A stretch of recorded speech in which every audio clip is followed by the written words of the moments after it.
Senhora Presidente da Assembleia Municipal de Lisboa, senhores membros da mesa, senhor Vice-Presidente da Câmara Municipal de Lisboa, senhoras e senhores vereadores, caras e caros deputados municipais. Queria juntar à minha voz à dos oradores anteriores que deixaram um agradecimento, a que me associo, a todos quantos tiveram a oportunidade de colaborar e de trabalhar na elaboração dos documentos que hoje aqui apreciamos. As demonstrações financeiras relativas às contas do exercício do ano 2021 vão merecer a aprovação do Grupo Municipal do Partido Socialista. E vão merecê-lo porque espelham de forma apropriada e clara a situação robusta das finanças do município, robustez essa que lhe permitiu fazer face a um quadro de complexidade e de dificuldades sem precedentes no último século. Estou a referir naturalmente à situação pandémica que todos tivemos a oportunidade de enfrentar e para a qual a gestão socialista mobilizou um conjunto vasto e diversificado de apoios, sem paralelo com quaisquer outras autarquias ou entidades no nosso país. Já aqui uma vez tinha feito essa questão, mas volto a deixá-la. O que teria sido efetivamente da atuação do município de Lisboa se tivesse as contas tal qual nós, socialistas, as encontramos em 2007, quando tomámos posse? Senhora Presidente,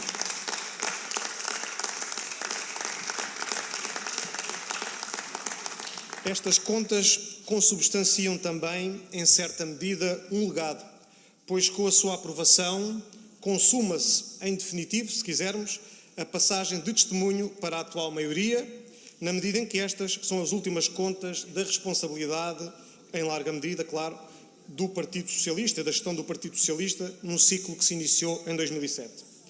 E eu aqui queria, Senhora Presidente, senhores deputados, queria, com franqueza e sem cinismo, saudar o Senhor Vice-Presidente pela opção de transparência que Vossa Excelência assumiu nestas demonstrações financeiras, ao comparar, sem tibiezas e sem artifícios, a situação que o PS encontrou em 2027 com aquela que deixou em 2021.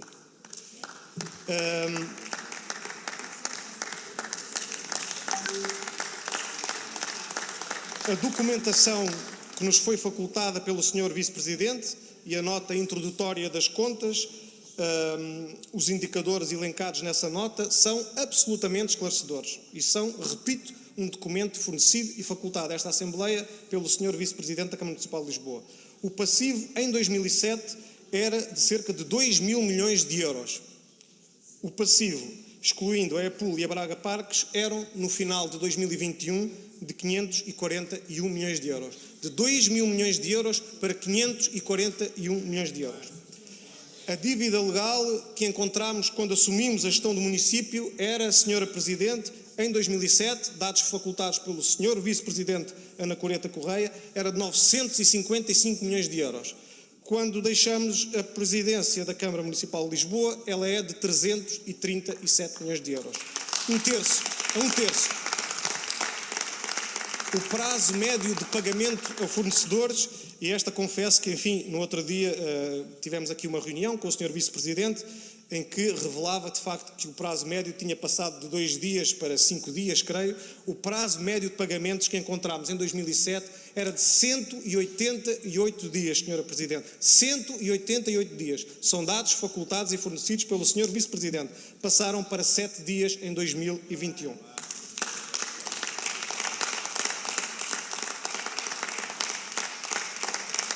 Referir, Senhora Presidente, a situação das empresas municipais, todas elas devidamente capitalizadas e em condições de prosseguir o seu papel, a sua missão, as suas atribuições, num quadro que é radicalmente diferente daquele que encontramos em 2007.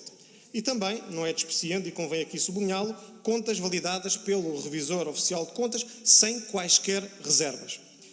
Como se refere no documento distribuído pelo Sr. Vice-Presidente, e vou citar, abro aspas, portanto, o bom desempenho orçamental dos últimos anos, apenas perturbado nos anos de pandemia e a contínua consolidação da dívida, permitiram ao município de Lisboa suportar a pressão suplementar de despesa e os impactos na receita, com elasticidade orçamental e resiliência, socorrendo-se da designada reserva de contingência. Ou seja, da dotação orçamental estabelecida para dar cobertura a situações não planeadas ou inesperadas, preservando simultaneamente a sua carteira de atividades e de governação da cidade.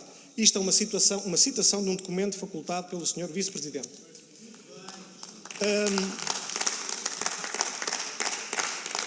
Não adianta, pois agora, como fez um pouco o Sr. Presidente e como fez com mais ênfase o Sr. Deputado Municipal Martim Borges de Freitas, tentar matizar e pintar agora a situação presente com algum alarmismo e com cores mais cinzentas, tentando de alguma forma macular aquilo que foi o desempenho da gestão do PS na Câmara Municipal de Lisboa.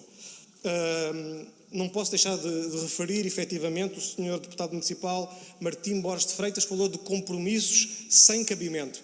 Mas eu penso que estamos aqui perante uma certa desautorização daquilo que foi o trabalho do Revisor Oficial de Contas. Isso é algo grave e, portanto, ele não deixaria de o anotar se fosse o facto. Para além do legado que referi, Sra. Presidente, e que estas contas espelham, o atual Executivo contará neste ano e nos próximos com as verbas do Plano de Recuperação e Resiliência, que permitirão financiar investimentos estruturantes para a cidade e para os lisboetas. Contará seguramente, Sra. Presidente, com uma evolução da receita mais favorável do que o orçamentado, tendo em conta, como todos podemos assistir e constatar, o rápido retomar do dinamismo da economia da nossa cidade, virada que está, esperamos todos, a página da pandemia. Podemos, inclusivamente, ou é legítimo pensar, Sra. Presidente, Sr. Vice-Presidente, que se a atual maioria não tivesse confiança na solidez da situação financeira do município, não teria proposto e não teria feito aprovar medidas como o aumento da devolução do IRS ou os passos gratuitos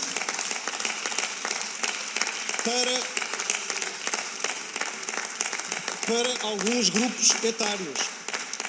Seria uma tremenda irresponsabilidade que estou certo que não cometeriam nesta fase. No futuro, cá estaremos para ver.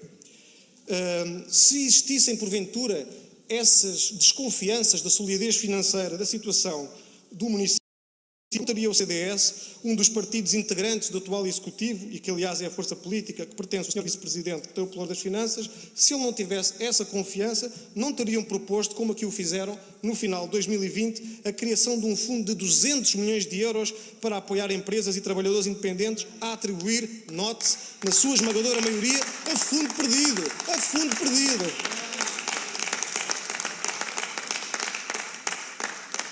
Em suma, Sra. Presidente, senhoras e senhores deputados, as contas são positivas, são satisfatórias, permitiram acomodar o brutal impacto da pandemia e não constituirão seguramente, e nós cá estaremos para o assegurar, nenhum alibi para o Sr. Presidente e a sua equipa persistirem na sua postura de braços caídos, muita propaganda e pouca realização. Muito obrigado. Muito obrigada, Sr. Deputado.